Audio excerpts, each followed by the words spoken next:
सन्माननीय उद्धव ठाकरे,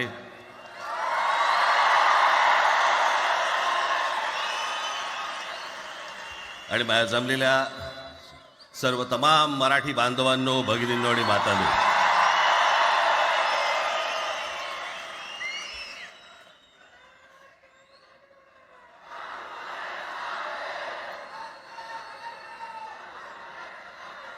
खरं तर दोघांची भाषणं संपली ना की एकत्र आरोळ्या ठोका.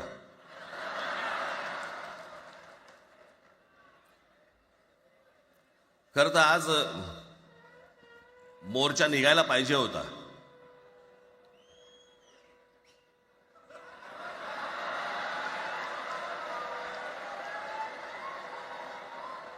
तोंडानेच आहे ना.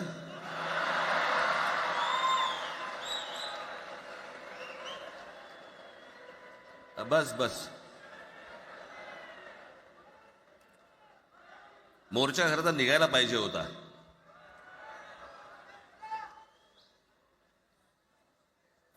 मराठी माणूस कसा सर्व बाजूने एकवटतो याचं एक चित्र मोठ्या प्रमाणावरती उभं राहिलं असतं.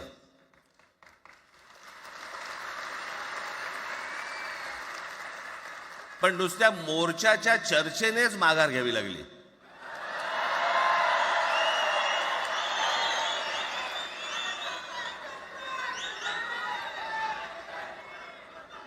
खरं तर आजचाही मेळावा हा खरं तर शिवतीर्थावरती मैदानात व्हायला पाहिजे होता.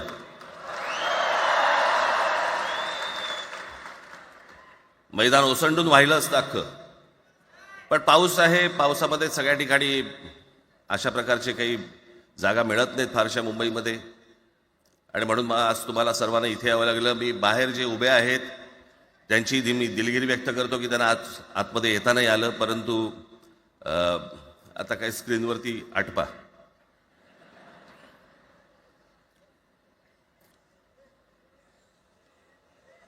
मी माझ्या मुलाखतीमध्ये एक म्हटलं होतं की ज्याच्यातनं या सगळ्या गोष्टी खरं तर सुरू झाल्या, आणि मी असं म्हटलं होतं की कोणत्याही वादापेक्षा आणि कुठच्याही भांडणापेक्षा महाराष्ट्र मोठा आहे.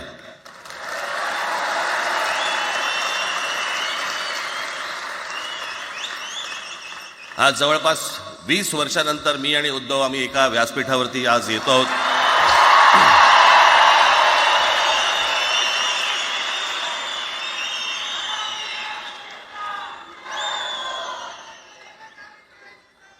जे माननीय बाळासाहेबांना जमलं नाही, जे अनेकांना जमलं नाही, आम्हाला दोघांना एकत्र आणायचं, ते देवेंद्र फडणवीसला जमलं.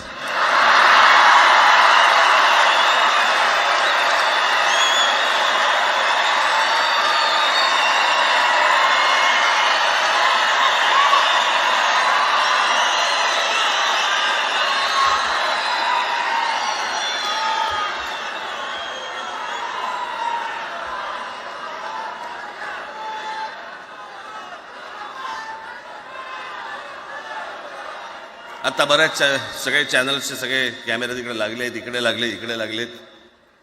आता संध्याकाळी सगळं सुरू होईल. आता काय वाटतं, काय दोघांची बॉडी लँग्वेज कशी होती? कोणी कमी हसलं का, कोणी जास्ती हसलं का, कोणी बोलतायत का?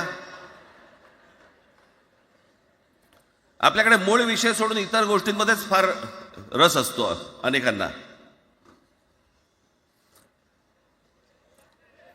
खरं तर आजचा हा मेळावा, मोर्चालाही तीच घोषणा होती, आजच्या मेळाव्यालाही तीच घोषणा आहे की कुठचाही झेंडा नाही, मराठी हाच अजेंडा.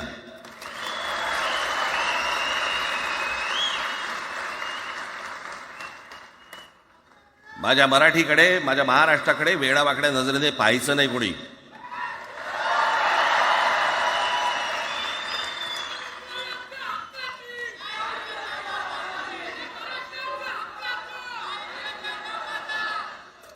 ठरलं ना आपलं, सगळ्यात शेवटी द्यायच्या घोषणा.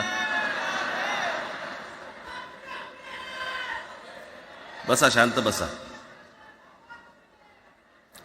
खरं तर हा प्रश्नच अनाठाई होता, काही गरजच नव्हती. हे कुठून अचानक हिंदीचं आलं मला काही कळलं नाही मला.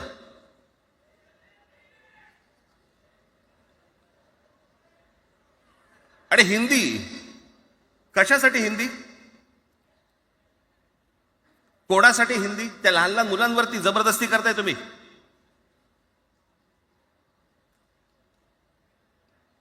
कोणाला विचारायचं नाही, शिक्षण तज्ज्ञांना काही विचारायचं नाही, कोणाला काही विचारायचं नाही. बस आमची सत्ता आहे, आमच्याकडे बहुमत आहे, आम्ही लादणार. तुमच्या हातात सत्ता असेल ती विधान भवनात,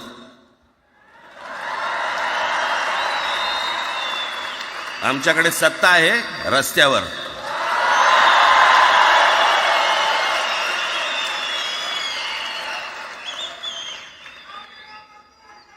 एक पत्र लिहिलं, 2 पत्र लिहिली, नंतर ते दादा भुसे माझ्याकडे आले. मला म्हणाले की आम्ही काय म्हणतो एवढं समजून तर घ्या, एवढं काय म्हणतो एवढं ऐकून तर घ्या. म्हटलं दादा तुम्हाला एक गोष्ट सांगतो, तुम्ही काय सांगता ते ऐकून घेईन पण ऐकणार नाही.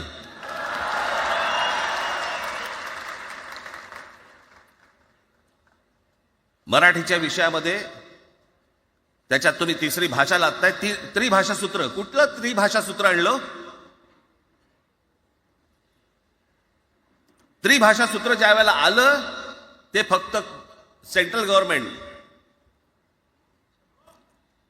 आणि राज्य सरकार, केंद्र सरकार आणि राज्य सरकार यांच्यामधल्या दुव्यासाठी म्हणून हे त्रिभाषा सूत्र फक्त आणलं. आज कोर्टातही नाही, तुम्ही हायकोर्टात जा, सुप्रीम कोर्टात जा, इंग्रजीमध्ये सगळ्या गोष्टी होतात. कुठे आहे त्रिभाषा सूत्र? मग मला सांगायला लागले म्हणे केंद्रीय शिक्षण धोरणामध्ये, त्या धोरणातही नाही राह, केंद्राच्या शिक्षण धोरणात, इतर कोणत्या राज्यातही नाही.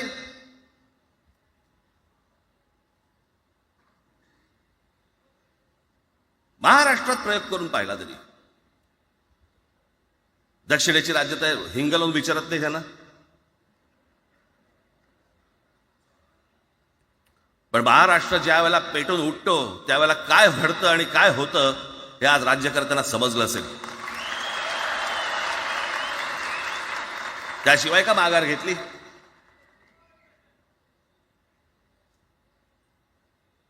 विनाकारण आणलेला विषय होता. मी त्याशी त्या भोसेंना सांगितलं, म्हटलं मला सांगा उत्तर प्रदेश, बिहार, राजस्थान, मध्य प्रदेश कोणती तिसरी भाषा आणणार आहे? खरं तर आणली पाहिजे.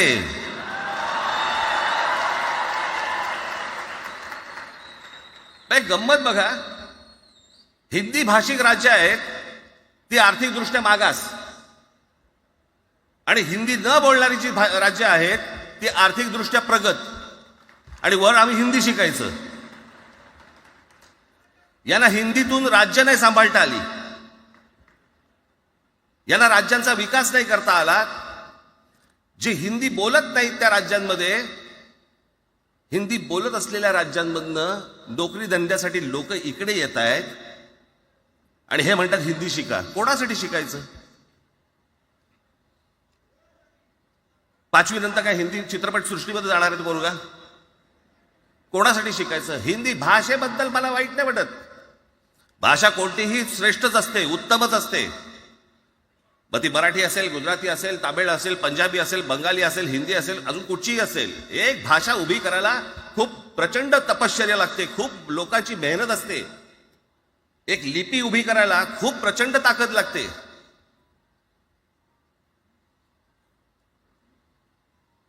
अशाच भाषा काय उभ्या राहत नसतात.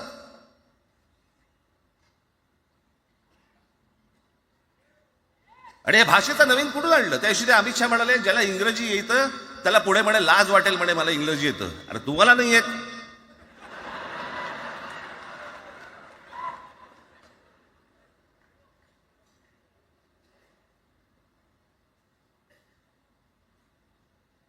या संपूर्ण हिंद प्रांतावरती 125 वर्ष, 1400 वर्ष मराठ्यांनी राज्य केलं. 1400 वर्ष. इतक्या राज्यांवरती आम्ही राज्य केलं. त्यावेळेला राज्यच नव्हती, पण जे प्रदेश होते त्याच्यावरती राज्य केलं. आम्ही मराठी लादली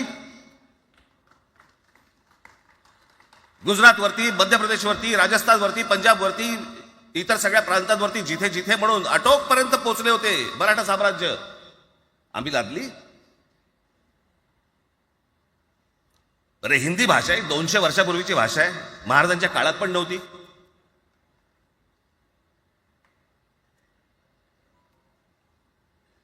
कशासाठी आणि कोणासाठी आणि काय करायचे नेमकं?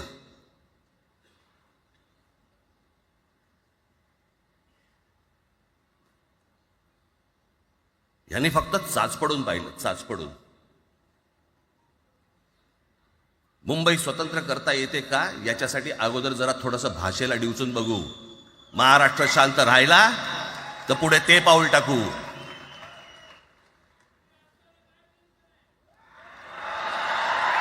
कोणाची माय व्हॅली आहे त्यांनी महाराष्ट्राला हात घालून दाखवावं, मुंबईला हात घालून दाखवावं.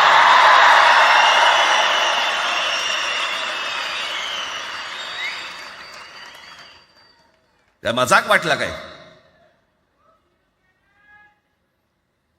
आम्ही शांत आहोत याचा अर्थ गांडू नाही आहोत.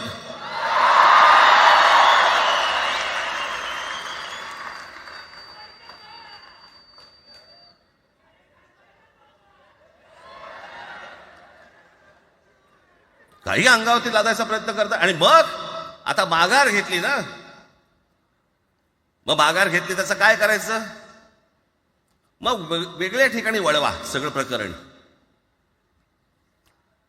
वेगळ्या ठिकाणी म्हणजे कुठे? ठाकरेंची मुलं इंग्रजी मीडियम मध्ये शिकली, बरं, मग पुढे? म्हणजे दादा भुसे मराठी मीडियम मध्ये शिकून शिक्षण मंत्री झाले, देवेंद्र फडणवीस इंग्रजी मीडियम मध्ये शिकून मुख्यमंत्री झाले. कुठे काय शिकले याचा काय संबंध?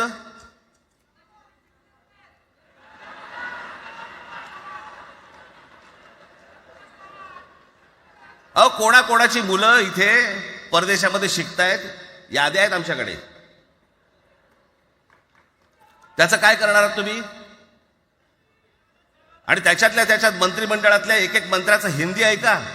फेफरं येईल, फेफरं.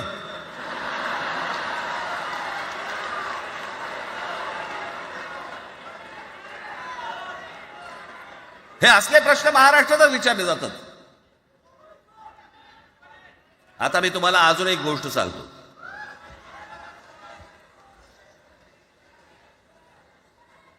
आम्ही मराठी मीडियम मध्ये शिकलो, हो शिकलो. आमची मुलं इंग्रजी मीडियम मध्ये शिकली, हो शिकली.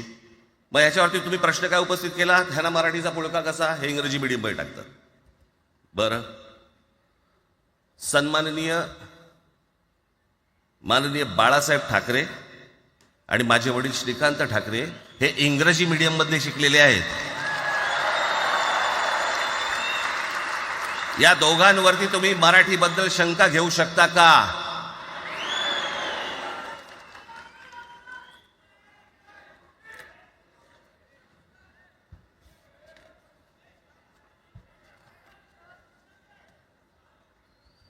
Lalkrishna Advani Saint Patrick high school Christian missionary school मध्ये शिकले. हिंदुत्वावर शंका घेऊ का त्यांच्या?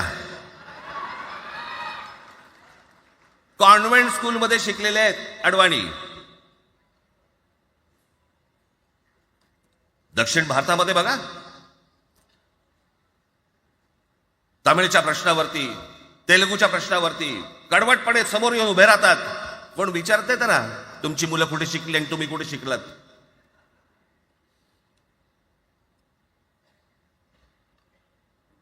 उद्या मी हिब्रू भाषेत शिकीन आणि मराठीपणाचा कडवट अभिमान बाळगीन.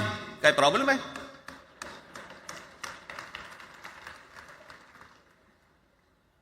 मी आता तुमच्याकडे दक्षिणेतले इंग्रजीमध्ये, मी अगदी थोडक्यात यादी आणली आहे. दक्षिण भारतातील इंग्रजी माध्यमात शिकलेले नेते आणि अभिनेते: Jayalalithaa Doveton English medium school, Stalin English medium school Loyola, Kanimozhi Presentation Convent school, Udhayanidhi म्हणजे करुणानिधींचा नातू डॉन बॉस्को, चंद्रबाबू नायडू वडील इंग्लिश टीचर होते, शिक्षण इंग्रजी माध्यमात झालं. पवन कल्याण आंध्र उपमुख्यमंत्री, शिक्षण सेंट ॲन.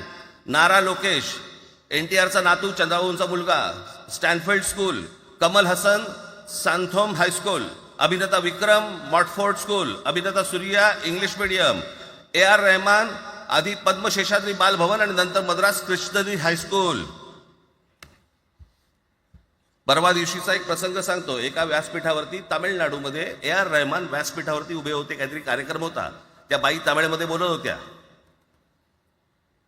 अचानक ती बाई हिंदीत बोलायला लागली. त्याच्यावरती रहमानने तिच्याकडे असं बघितलं, बोलला हिंदी, आणि व्यासपीठावरनं खाली उतरला.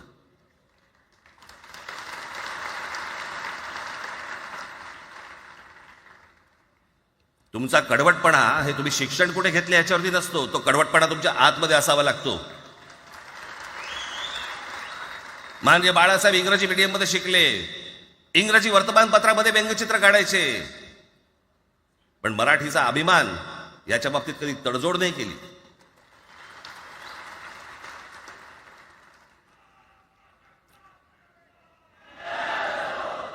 म्हणे एक भाषा म्हणे सगळ्यांनाच बांधून ठेवते. कुठची एक भाषा? आजपर्यंत काय वाकडं झालं? म्हणजे आपल्या संरक्षण खात्यामध्ये घ्या. आपल्या संरक्षण खात्यामध्ये जेवढी रेजिमेंट्स आहेत, मी फक्त तुम्हाला नावं वाचून दाखवतो. मद्रास रेजिमेंट आहे, राजपुताना रायफल्स आहे, राजपूत रेजिमेंट आहे, डोगरा रेजिमेंट आहे, सीख रेजिमेंट आहे, जाट रेजिमेंट आहे, पॅराशूट रेजिमेंट आहे, पंजाब रेजिमेंट आहे, ग्रेनेडियर्स आहेत, सीख लाईट इन्फंट्री आहे, मराठा लाईट इन्फंट्री आहे, गढवाल रायफल्स आहे, कुमाऊं रेजिमेंट आहे, आसाम रेजिमेंट आहे, बिहार रेजिमेंट आहे, महार रेजिमेंट आहे, जम्मू काश्मीर रायफल्स आहे, जम्मू आणि काश्मीर लाईट इन्फंट्री आहे, नागा रेजिमेंट आहे, गोरखा रायफल्स आहे, गोरखा रायफल्स आहे, त्याच्यानंतर तुमचं लडाख स्काउट्स आहे, अरुणाचल स्काउट्स आहे, सिक्कीम स्काउट्स आहे. इतक्या राज्यांच्या आज आपल्या संरक्षण खात्यामध्ये लोक आहेत आणि इतक्या रेजिमेंट्स आहेत. शत्रू दिसला की एकत्र तुटून पडतात ना. भाषेचा प्रश्न येतो कुठे?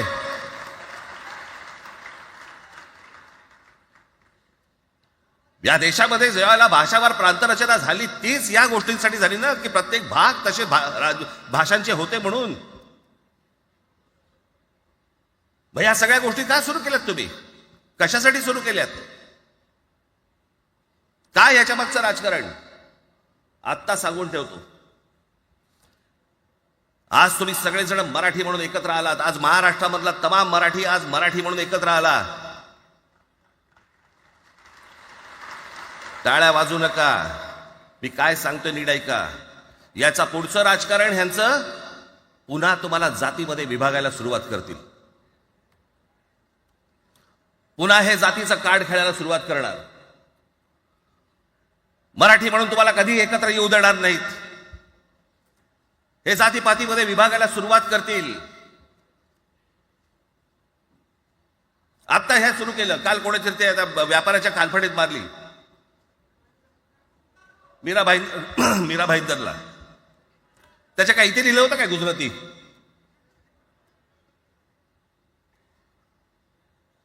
पण एवढंही आपल्याकडे काही जे चॅनलमध्ये, मराठी नाही इतर चॅनलमध्ये, हिंदी आणि याच्यात गुजराती माणसाला मारला. कुठच्या गुजराती माणसाला मारला? बाचाबाचीमध्ये समोरचा गुजराती निघाला, इकडचा मराठी निघाला. त्याच्यामध्ये काय गुजरात्यानं मारलं का? केवढे व्यापारी आहेत. अजून तर काहीच केलेलं नाही.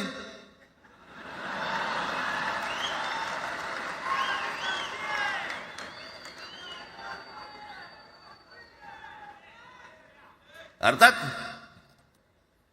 त्यांना मराठी आली पाहिजे याच्याबद्दल वाद नाही.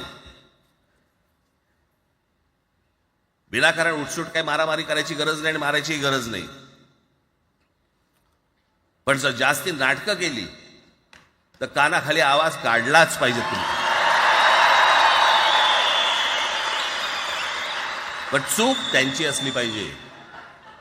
आणि एका गोष्टीचं लक्षात ठेवा, अशी कधी गोष्ट कराल त्याचे व्हिडिओ काढू नका.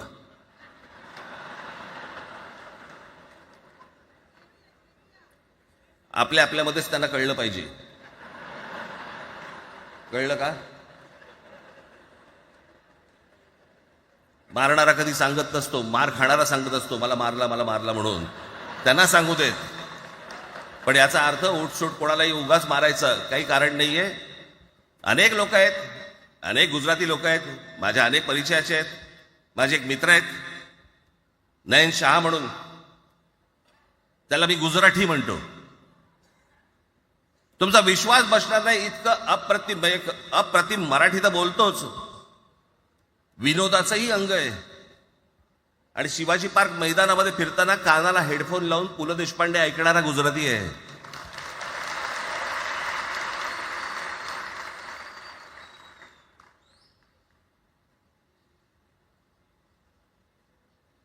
मी मगाशी तुम्हाला सांगितलं की हे मराठीचं बाळकडू, आमच्यासाठी ते बाळकडूच होतं.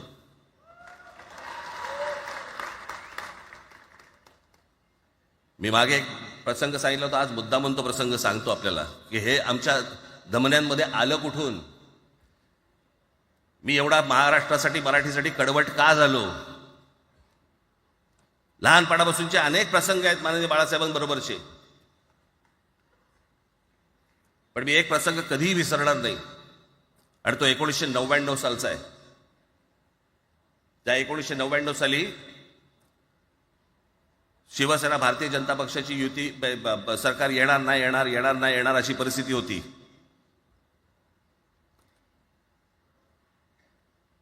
पवार साहेब त्यावेळेला त्यांनी राष्ट्रवादी काँग्रेस पक्ष स्थापन केला होता. वेगवेगळे लढले होते. आणि मग सगळ्या त्या वादामध्ये, शिवसेना भारतीय जनता पक्षाच्या त्या वादामध्ये काहीच होईना. दिवसामागून दिवस चाललेत, परंतु काही होईना. एके दिवशी मी मातोश्रीला खाली बसलो होतो, दुपारची वेळ होती. अचानक 2 गाड्या लागल्या. साधारणपणे 3:30-4 वगैरे वाजले असते. ते जरा वेळेला नाव विसरतो मी, पुण्याचं कोणतो जावडेकर, प्रकाश जावडेकर आणि काही मंडळी आली. मला म्हणाले, राज बाळासाहेबांना अर्जंट भेटायचंय. म्हटलं आत्ता ते भेटणार नाही. म्हटलं ती त्यांची झोपायची वेळ आहे. नाही म्हणे अर्जंट आहे म्हणे. म्हटलं नाही भेटणार. म्हटलं मी तुम्हाला सांगतो. म्हटलं काय विषय काय. म्हटलं मी बोलायचं काम करतो. म्हटलं काय विषय काय. आणि त्यांना सांगा मुख्यमंत्री पदाचा विषय झालेला आहे. म्हटलं अच्छा, अरे वा. म्हटलं काय झालं. सुरेशदादा जैन यांना दोन्ही बाजूने आम्ही ठरवलंय की त्यांना मुख्यमंत्री करायचं. एवढं फक्त बाळासाहेबांना सांगायचं. ठीक. मी वर गेलो. रूममध्ये काळोख, शांतता. आम्ही अरे तुरेमध्ये बोलायचो म्हणून मी हाक मारली. म्हटलं हे काका. गाढ झोपले होते. म्हटलं काका उठ. ए काका उठ. माझ्या बघितलं माझ्याकडे. काय रे. म्हटलं नाही ती सगळे खाली जावडेकर वगैरे सगळी मंडळी आली आहेत. म्हटलं बरं मग. नाही ते म्हणतात ते मुख्यमंत्री पदाचा विषय झालाय म्हणून. म्हटलं पण ते मला काय झालं. ते म्हणाले सुरेशदादा जैन यांना मुख्यमंत्री पदासाठी दोन्ही जणांनी सांगितलं की करायचं म्हणून. असं माझ्याकडे बघितलं त्यांनी. त्यांना जाऊन सांग महाराष्ट्राचा मुख्यमंत्री मराठीच होईल, दुसरा कोणी होणार नाही.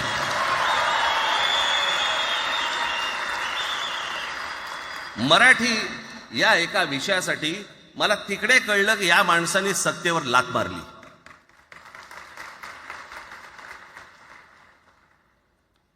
हे संस्कार ज्या पोरावरती झाले असतील तो मराठीसाठी तडजोड करेल काय. बाकी सगळ्या युत्या आघाड्या सगळ्या कुठच्याही गोष्टी होत राहतील. महाराष्ट्र, मराठी माणूस, मराठी भाषा याच्यावर तडजोड होणार नाही. कोणत्याही परिस्थितीत होणार नाही. याच्या पुढे देखील तुम्ही सर्वांनी सावध असणं पण गरजेचं आहे आणि सतर्क असणं पण तेवढंच गरजेचं आहे. पुढे पुढे काय काय गोष्टी घडतील, काय काय गोष्टी होतील कल्पना नाही. परंतु मला असं वाटतं की ही मराठीसाठीची एकजूट ही कायम राहावी आणि महाराष्ट्रामध्ये सन्माननीय माननीय बाळासाहेबांचं जे स्वप्न होतं ते पुन्हा साकारावं अशी एक आशा अपेक्षा आणि इच्छा व्यक्त करतो आणि आपणा सर्वांची मी रजा घेतो. धन्यवाद. जय हिंद, जय महाराष्ट्र.